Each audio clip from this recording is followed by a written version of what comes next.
first floor of the proposed new Woodstock Art Gallery. And what you're standing in now is the public entryway that comes in from the outside. And there will be some doors here leading into a reception area. Open the doors and into the reception area we go.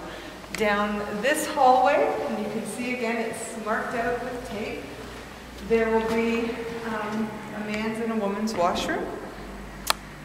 And we only have one or two washrooms downstairs to save room, and upstairs on the second floor by the studio space we have row washrooms, like we have larger, so there's maybe 4 stalls upstairs, because that's where most people, the majority of people, will be if they're wanting to wash their hands and stuff after taking programs.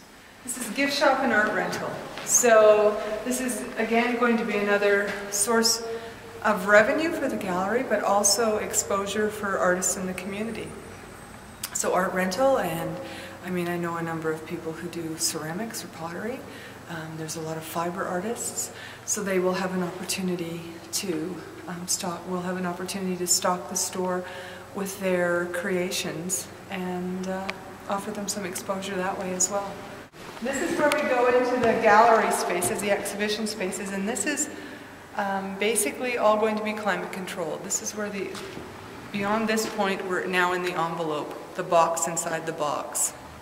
And we've had to do that to create the proper environmental controls for the artworks that are installed in the gallery and in our own permanent collection. We will be able to bid and host some traveling exhibitions, some larger shows, which will be really nice for the community and area as well. So this area here will probably be our Carlisle gallery, and we'll try and give it a bit of a Victorian feel.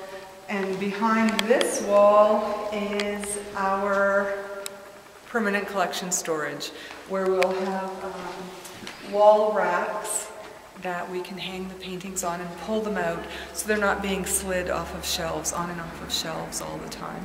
And then this is probably 4 times our current storage space, and we have a little over 600 pieces, and it's a multi-million-dollar collection. So this is something that the Canadian Conservation Institute was really interested in, so this is why this is also in the envelope area. We have large pieces in our permanent collection, some sculptural pieces that are sometimes 15 to 20 feet in length. And this wall will pivot open like this, and it'll line up exactly with the doors opening through the public entryway, through the reception area, right into the gallery space. So we have no right angles or turns to make. All of this space will be gallery space. Here, the lines you see will be the receiving dock or the loading dock. This is where we will bring in artworks by artists and any traveling exhibitions with large crates.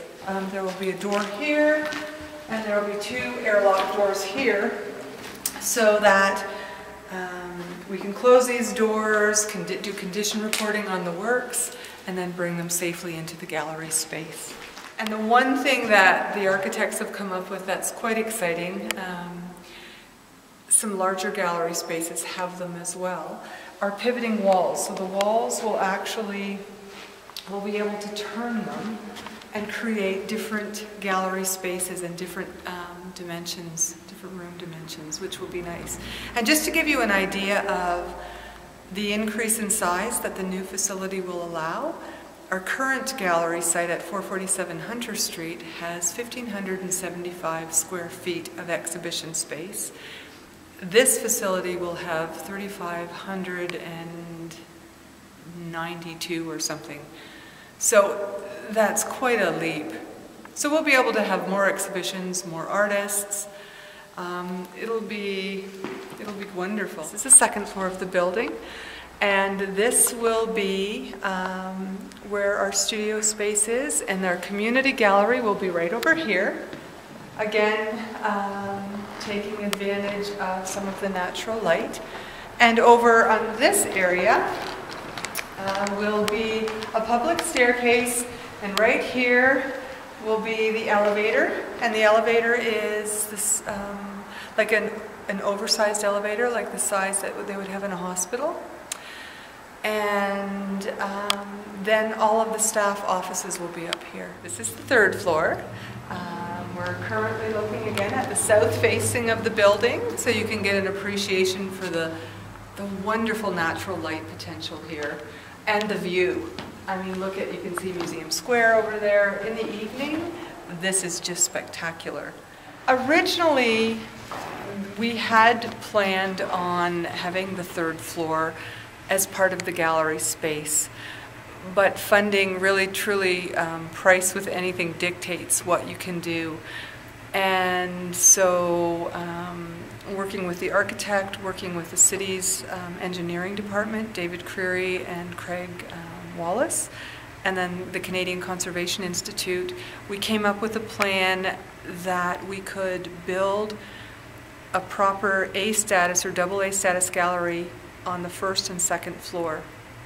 And so that's what we've been working with. Okay, this is the fourth floor. As you can see, the possibilities here are endless. We are not going to develop this floor because the first two floors are designated as gallery space due to the $5 million budget.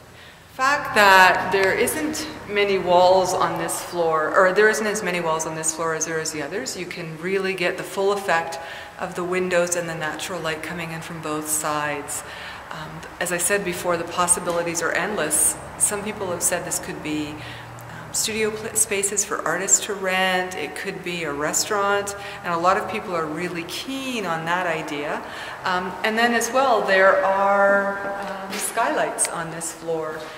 So people are often, you know, wanting those to be opened up.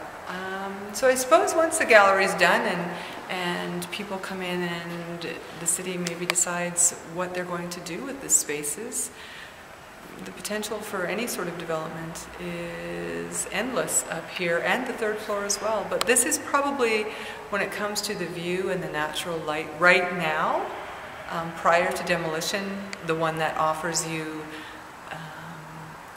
the best idea of the light that this building with the windows on both sides of the building offers us.